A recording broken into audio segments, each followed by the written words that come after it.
I never made it, but I know what it takes. I'm motivated by a mix of emotion. Got my statement. បាទសួស្តីពុកម៉ែបងប្អូនទាំងអស់គ្នាស្វាគមន៍ជាថ្មីជាមួយនឹង Cambo Technology ម្ដងទៀតបាទថ្ងៃនេះ Cambo Technology សូមបង្ហាញពុកម៉ែបងប្អូនទាំងអស់គ្នានៅរបៀប clear data Telegram អញ្ចឹងបងប្អូនទាំងអស់គ្នាពេលខ្លះក៏អត់ដឹងថាហេតុអ្វីទូរស័ព្ទគាត់នឹងគឺពេញដោយគ្មានមូលហេតុទេអញ្ចឹងបងប្អូនទាំងអស់គ្នាក៏លេខមើលបើសិនជាបងប្អូនប្រើ Telegram បងប្អូនអត់ដែល clear សោះឡើយគឺប្រកាសជាពេញដោយសារ Telegram ហើយអូខេហើយខ្ញុំក៏សូមបញ្ជាក់ថាការ clear data នៅក្នុង Telegram នេះគឺវាអត់មានផលប៉ះពាល់អីជាមួយនឹងឯកសាររបស់យើងដែលនៅក្នុង Telegram នោះទេបងប្អូនទាំងអស់គ្នាអញ្ចឹងឥឡូវយើងចូលទៅក្នុង Telegram របស់យើងទាំងអស់គ្នាមកបាទនេះគឺជា Telegram របស់ខ្ញុំបានដាក់ជាមួយនឹង scan កញ្ចក់ដៃបើសិនជាបងប្អូនដាក់លេខកូដ lock ចូលមកបាទអូខេឥឡូវយើងចូលមកដល់នឹងហើយបងប្អូនចូលទៅក្នុង setting យើងមិនមើលអីច្រើនទេបាទនៅកន្លែង setting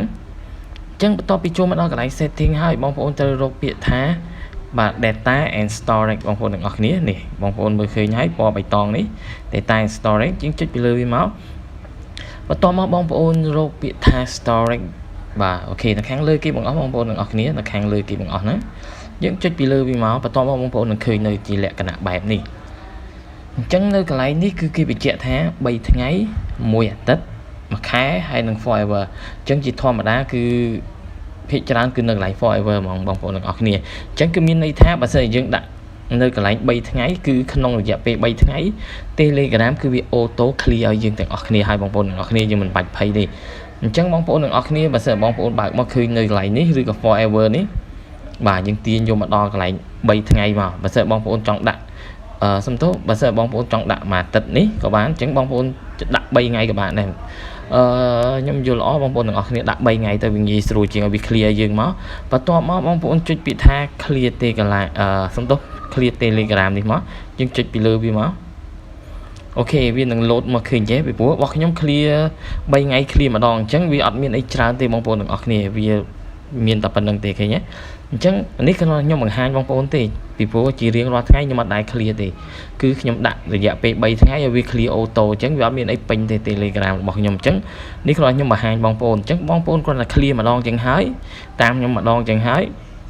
គឺបងប្អូនមិនបាច់រវល់វាទៀតទេ3ថ្ងៃគឺ clear ឲ្យបងប្អូន auto តែម្ដងអញ្ចឹងយកពាក្យថា clear មកបងប្អូនទាំងអស់គ្នាបាទវានឹងវិល clear ហើយបាទ clear ហើយបងប្អូនទាំងអស់គ្នាគឺស្អាតចាស់អញ្ចឹងខ្ញុំសូមបញ្ជាក់សម្រាប់បងប្អូនម្ដងទៀតអ្នកដែលថាគាត់ clear ទៅខ្លាចបាត់ឯកសារដូចជាអ្នកធ្វើការអ្នករៀនអ្នកអីផ្សេងជាពិសេសអ្នកដែលធ្វើការនឹងរៀនតែម្ដងគាត់ខ្លាចបាត់ឯកសារគេផ្ញើមកគ្រូផ្ញើមកជាដើមអញ្ចឹងសូមបញ្ជាក់បងប្អូនម្ដងទៀតនៅក្នុងវីដេអូនេះការ clear គឺវាអត់មានប៉ះពាល់អីនៅក្នុងឯកសារបងប្អូនទាំងអស់នោះទេបាទគឺយើង clear តែរបៀបថាការយើងប្រើប្រាស់ហ្នឹងវាមានអ៊ីនធឺណិតឬក៏មានអីដែលនៅសល់ឯកសារអីពាក់ព័ន្ធក្នុងហ្នឹងវាពេញ file ក្នុងហ្នឹងអញ្ចឹងយើង clear ចោលទៅគឺវាសម្អាតឲ្យរបស់យើងតែម្ដងបាទគឺវា clear សម្អាតឲ្យយើងហើយឧទាហរណ៍ថាយើងមានឯកសារនៅក្នុងហ្នឹង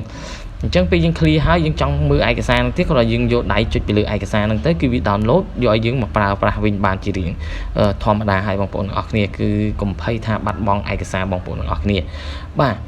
ហើយគ្រាន់តែយើង clear ប៉ុណ្្នឹងហើយគឺវារួចរាល់ជាការស្រេចឲ្យបងប្អូនទាំងអស់គ្នាហើយខ្ញុំសង្ឃឹមថាបងប្អូនទាំងអស់គ្នាដែលថាកំពុងតែស្វែងរកវីដេអូមួយនេះបាទអញ្ចឹងបងប្អូនទាំងអស់គ្នាកុំភ្លេចជួយចុច Subscribe និងដាក់រូបកណ្ដឹងម្នាក់មួយមកដើម្បីទទួលបានវីដេអូថ្មីអំពីការប្រើប្រាស់ app ឬក៏ការប្រើប្រាស់ពាក់ព័ន្ធជាមួយទូរស័ព្ទដៃអ្វីទាំងអស់គឺខ្ញុំធ្វើបង្ហាញជូនពុកម៉ែបងប្អូនទាំងអស់គ្នា